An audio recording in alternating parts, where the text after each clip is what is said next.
Railway ನಿಲ್ದಾಣದ auto stand ಹತ್ತಿರ ಬೃಹತ್ ಗಾತ್ರದ ಹೆಬ್ಬಾವೊಂದು ರಕ್ಷಿಸಲಾಗಿದೆ.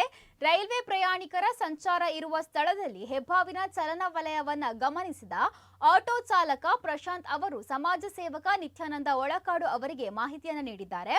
ತಕ್ಷಣ ಸ್ಪಂದಿಸಿದ ಒಳಕಾಡು ಅವರು ಹಾವು ಹಿಡಿಯುವ ಪರಿಣಿತಿ ಹೊಂದಿರುವ ಆಟೋ ಚಾಲಕ ಬಶೀರ್ ಎನ್ನುವವರನ್ನ ಸ್ಥಳಕ್ಕೆ ಕರೆಸಿಕೊಂಡು ಹೆಬ್ಬಾವಿನ ರಕ್ಷಣಾ ಕಾರ್ಯಾಚರಣೆಗೆ ನಡೆಸಿದ್ದಾರೆ. ಹೆಬ್ಬಾವು ರಸ್ತೆ ದಾಟುವ ಸಂದರ್ಭದಲ್ಲಿ ಮೈ ಮೇಲೆ ದ್ವಿಚಕ್ರ ವಾಹನ ಚಲಿಸಿದ ಪರಿಣಾಮ ಗಾಯಗೊಂಡಿದೆ. ಹೆಬ್ಬಾವಿನ ಚಿಕಿತ್ಸೆಗೆ ಒಳಪಡಿಸಿ ಬಳಿಕ ಸುರಕ್ಷಿತ ಸ್ಥಳದಲ್ಲಿ ಬಿಡಲಾಯಿತು.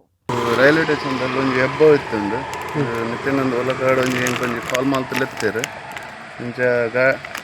ಒಂಚೂರು ಪೆಟ್ಟಾಯ್ತಲ್ಲ ಹಾಕ್ಕೊಂಡು ಇನ್ನೊಂದು 5 ಫೀಟ್ ದುಡ್ಡು ಉಂಟು 5 ಫೀಟ್ ದುಡ್ಡು ಕಿಂಜ ಒಂದು ಮಲ್ಲ ಇಜ್ಜಿ ಜನಕ್ಕೆಲ್ಲ ತೊಂದರೆ ಬಂದಿತ್ತೆ. ಅದಕ್ಕೊಂದು ಗಾಡಿ ಏನೋ ಮೆತ್ತು ಹೋದ ಕೊಂಚ ಪೆಟ್ಟಾಗಿ ಹಾಕ್ಕೊಂಡು ಅವನಿತ್ತೆ ಆಸ್ಪತ್ರೆ ಬಸ್ ಹೋದು ಅಲ್ಲಿ ಟ್ರೀಟ್ಮೆಂಟ್ ಅಂತದಾಗಲು ವೈಲ್ಡ್ ಲೈಫ್ದಾಗಲೂ ಕೊಡ್ತಾರಲ್ಲ ವೈಲ್ಡ್ ಲೈಫ್ದಾಗಲೇ ಕೊಡ್ಬೋದು.